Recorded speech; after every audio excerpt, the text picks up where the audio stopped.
لیکن ہر وہ چیز جس کا امکان ہو ضروری نہیں ہے کہ وہ لازمی ہو بھی جائے. امکانات کی دنیا تو بہت بڑی ہے نا, اس میں افراط اور تفریط ہے.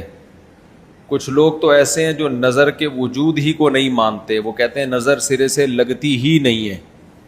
اور کچھ لوگ کہتے ہیں ایسے ہیں کہ اس میں بہت مبالغہ کرتے ہیں, ان کو ہر وقت لگ رہی ہوتی ہے ان کے رائے کے مطابق کہ اس کو لگ گئی, اس کو لگ گئی, اس کو لگ گئی, یہی چلتا رہتا ہے پروگرام.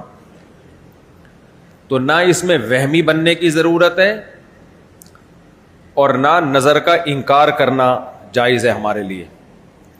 جو لوگ نظر کا انکار کرتے ہیں نا, وہ ہیں سیکولر لوگ, لبرل لوگ, جو شریعت کو نہیں مانتے. وہ کہتے ہیں اس کی کیا دلیل ہے؟ بھائی ہمارے پاس دلائل مشاہدہ بھی دلیل ہوتی ہے, لیکن وحی خود دلیل ہے ہماری نظر میں. وحی جب نبی صلی اللہ علیہ وسلم نے بتا دیا کہ العین حق, نظر برحق ہے, تو ہمارے لیے یہ بھی ایک دلیل ہے. اب کوئی رسول کو مانتا ہی نہ ہو, اللہ کو مانتا ہی نہ ہو, تو وہ نہ مانے, وہ اس کا ہیڈیک ہے. ہم کوئی سائنسدانوں کو مجبور تھوڑی کر رہے ہیں کہ آپ نظر کو مانو. سائنسدان جنت مانتے ہیں کہ جنت ہے؟ جواب دینا. سائنسدان مانتے ہیں موت کے بعد دوبارہ زندگی ہے؟ یہ سائنس کا ٹاپک ہی نہیں ہے بھائی, سائنس یہاں تک پہنچی نہیں ہے. تو نظر تو برحق ہے, کوئی بھی اچھی چیز ہو, کوئی بھی بہت ہو, تو اس کا چانس ہوتا ہے کہ نظر لگ جائے.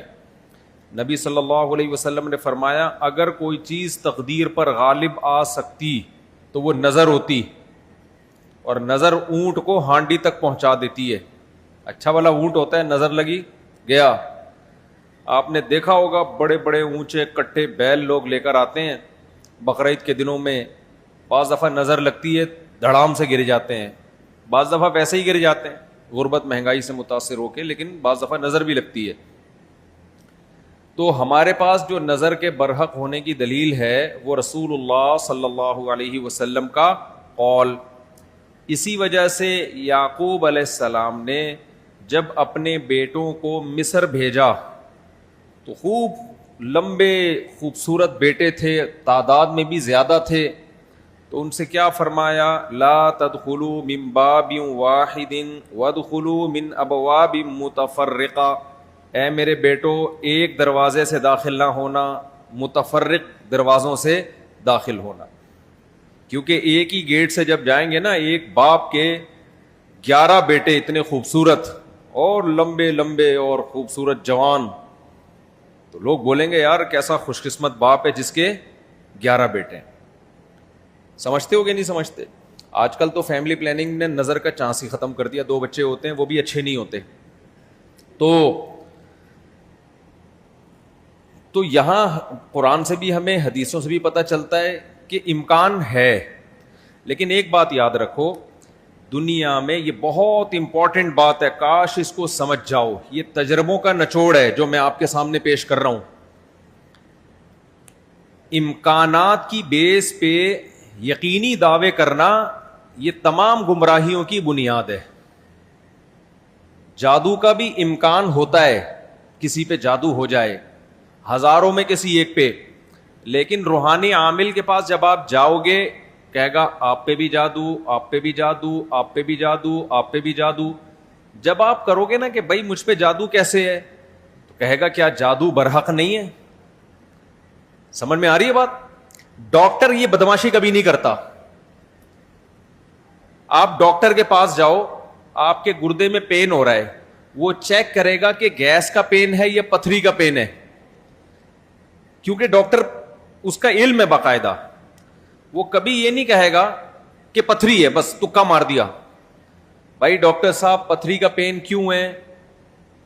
تو وہ جواب میں کہ کیا گردوں میں پتھری ہوتی نہیں ہے کیا؟ آپ بولو گے ہوتی تو ہے, میرے ہے یا نہیں ہے مجھے تو یہ تو بتاؤ. حالانکہ گردوں میں پتھری ہونے کا جتنا چانس ہے نا, جتنی پرسنٹیج 100 میں, جادو کی اس سے بھی کم ہے. ہزاروں میں کسی ایک پہ ہوتا ہے جادو. لیکن عاملوں کے پاس جب آپ جاؤ, یہاں الحمدللہ کچھ عامل ہیں جو میرے خلاف ایک فل پروپیگنڈا شروع کیا ہوا. اتنی خوشی ہوتی ہے مجھے, میں آپ کو بتا نہیں سکتا جب عامل میرے خلاف بولتے ہیں. اتنی خوشی ہوتی ہے. اور میں کہتا ہوں کمبختو تمہارے پاس جادو چڑیل جن بھوت, تم میرے خلاف بولتے کیوں؟ نقصان پہنچا دو یار تم. تو اس سے ان کا کمزور ہونا اور ثابت ہو جاتا ہے کہ یہ ان تلوں میں تیل نہیں ہے. خیر میں نظر کے موضوع کو مکمل کروں کیونکہ روحانی عاملوں کی بات آتی ہے تو مجھے ان کے خلاف بولنے میں ایسا خون بڑھتا ہے میرا, ایک دم جوش میں آ جاتا ہوں. ایسا لگتا ہے کچھ نہیں بھی کھایا ہو پاور آ جاتی ہے باڈی میں. ان کے خلاف بولنے میں مزہ بہت آتا ہے. صرف مسجد کا تقدس ہے, باہر آؤ تو اس طرح نہیں بولوں گا, انگلش میں بھی گالیاں دوں گا, پنجابی میں بھی, اردو میں بھی. یہاں بڑے بڑے عامل ہیں جو بڑے پنپ رہے ہیں اور ہمارے بڑے بڑے مولانا جا کے نا ان کو پروموٹ کر رہے ہیں, بے شرموں کو, ان بے غیرتوں کو. خیر فی الحال اتنی گالی کافی ہے. تو اچھا میں کیا کہہ رہا تھا یار, عاملوں کی ٹاپک آتا ہے تو اتنی خوشی ہوتی ہے. جی ہاں نظر کی بات کر رہا تھا میں. تو نظر میں جو ہے نا لگنے کا چانس ہوتا ہے, یہ ہے, لیکن چانس سے فائدہ اٹھا کے ہر ایک کو یہ کہنا کہ تم پہ جادو ہے, تم پہ نظر ہے, تم پہ یہ ہے. ڈاکٹر یہ کام نہیں کرتا. شوگر کا چانس ہوتا ہے آپ کو کہ شوگر ہے, لیکن یہ تو نہیں کہ ڈاکٹر جب تک کمپلیٹلی تحقیق نہ کر لے, ڈاکٹر نہیں کہے گا تمہیں شوگر ہے, تمہارے گردوں میں پتھری ہے, تمہارے پیٹ میں یہ مسئلہ ہے. حالانکہ امکانات تو ہوتے ہیں, لیکن آپ یہ جو ڈرامے باز لوگ ہیں نا روحانی عامل, ان کے پاس جاؤ گے نظر ہی لگی ہوئی ہے آپ کو. لازمی کیا لگی ہے؟ کیونکہ جب کسی کے پاس کوئی فن نہیں ہوتا, علم نہیں ہوتا, تو وہ سب کچھ جانتا ہے. پھر سمجھ رہے, ڈاکٹر کے پاس علم ہوتا ہے کڈنی کا, لہذا تحقیق کرے گا, 100 میں 2 کو کہہ دے گا تیرے گردے خراب ہیں.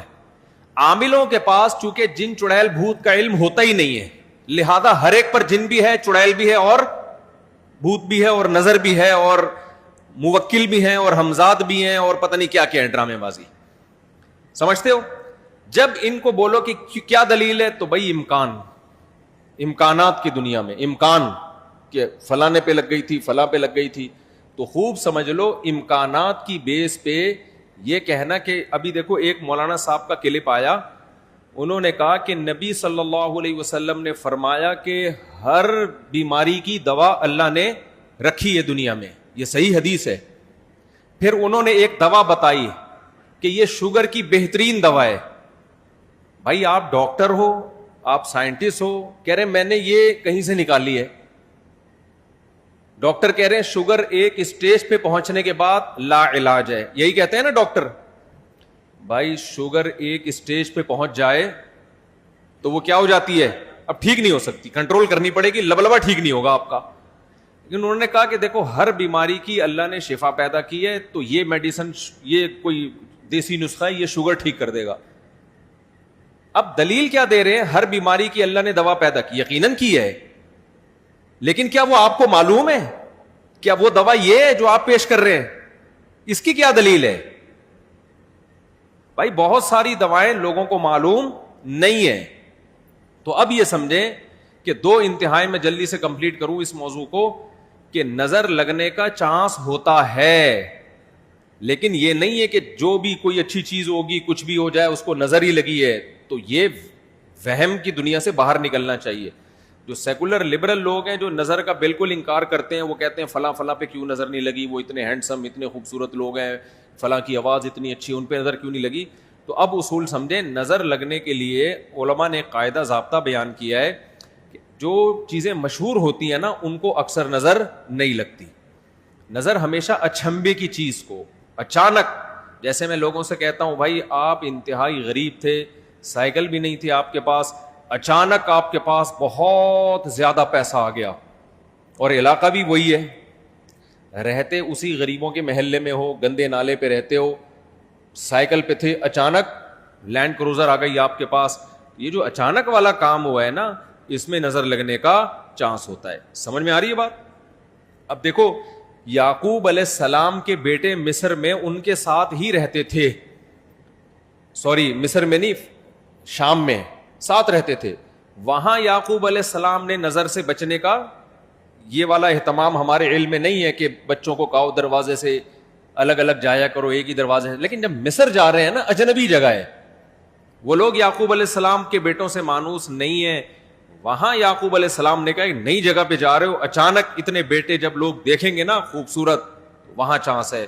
تو تو اس سے پتہ چلتا ہے کہ اپنی نعمت کو آہستہ آہستہ ایکسپوز کرنا چاہیے. سمجھتے ہو کہ نہیں سمجھتے؟ آہستہ آہستہ کیا کرنا چاہیے؟ پہلے پہلی ہو پھر دوسری, استغفر اللہ, یعنی آہستہ آہستہ. ایک کمارا آدمی جس کو کوئی رشتہ نہیں دے رہا تھا اچانک 4 بیویاں لے کے گھوم رہا ہے تو چانس ہوتا ہے اس کے نظر لگنے کا. اس لیے ایک دم سے نہیں, تھوڑا تھوڑا آہستہ آہستہ. پہلے ایک پہلی ہوگی, دوسری میں کچھ پٹو گے, تھوڑی بےزتی ہوگی, تھوڑی عزت ہوگی, کچھ لڈو کچھ گالیاں مل جل کے, پھر تیسری. تو اس طرح کر کے چلانا, ٹھیک ہے. تو اچانک کوئی نعمت آتی ہے تو اس پہ نظر لگنے کا چانس ہوتا ہے. دوسری بات یہ ہے کہ نظر سے بچنے کے لیے جو نبی صلی اللہ علیہ وسلم نے دعائیں بتائی ہیں ان دعاؤں کا اہتمام کرنا چاہیے. اعوذ بکلمات اللہ التامہ من کل شیطان وہامہ ومن کل عین لامہ, یہ دعا پڑھنی چاہیے. اور اپنی نعمت کا اظہار ان لوگوں کے سامنے کرنا چاہیے جو آپ سے محبت کرتے ہیں, وہ خوش ہوں گے. بعض دفعہ انسان دوسرے سے محبت کے دعوے کرتا ہے لیکن جیلس ہو جاتا ہے. وہ جب آپ اس کو بتاتے ہیں نا میرے پاس اتنا پیسہ, میری ارننگ اتنی ہو گئی, تو وہ اندر اندر سے جل رہا ہوتا ہے. تو حاسد کی نظر لگنے کا چانس زیادہ ہوتا ہے. سمجھتے ہو؟ تو اپنی نعمت ہر ایک کے سامنے نہیں بیان کرنی چاہیے. بعض دفعہ اپنی نظر بھی لگتی ہے انسان کو, تو خود پسندی میں عجب میں مبتلا نہیں ہونا چاہیے. جب بھی کوئی نعمت ہو آدمی کیا کہے, اللہ کی دین ہے بھائی, میرا کمال نہیں ہے. کس کی دین ہے؟ یہ اللہ کی دین ہے. تو ان چیزوں کے اہتمام سے نظر کا چانس کم ہو جاتا ہے. باقی عاملوں کے پاس نہ نظر کا کوئی علاج ہے سوائے مسمرزم کے. دماغ کو کنٹرول کر کے کچھ الٹی سیدھی چیزیں آپ کی کھوپڑی میں ڈال دیتے ہیں, تو اس سے آپ سمجھتے ہو کہ میں ٹھیک ہو رہا ہوں. ٹھیک نہیں ہوتے, آپ مینٹلی تھوڑا سا کیا ہو جاتے ہو, مطمئن ہو جاتے ہو. اور ان کا اپنا دماغ بھی خراب ہوتا ہے, آپ کا بھی دماغ خراب کرتے ہیں. سمجھتے ہو؟ اچھا, میں جب عاملوں کے خلاف بولتا ہوں لوگ کہتے ہیں یہ 2 نمبر عاملوں کے خلاف ہے. بالکل غلط بات. میں 1 نمبر عاملوں کے خلاف ہوں, یہ ذہن میں رکھو. 2 نمبر کو تو میں لفٹ ہی نہیں کراتا. میں ان عاملوں کے خلاف ہوں جن کو علماء بزرگان دین سمجھتے ہیں کہ بہت بڑی پہنچی ہوئی چیز ہے یہ. میں ان کو 2 نمبر سمجھتا ہوں. یہ کخ بھی نہیں کر سکتے. سمجھتے ہو؟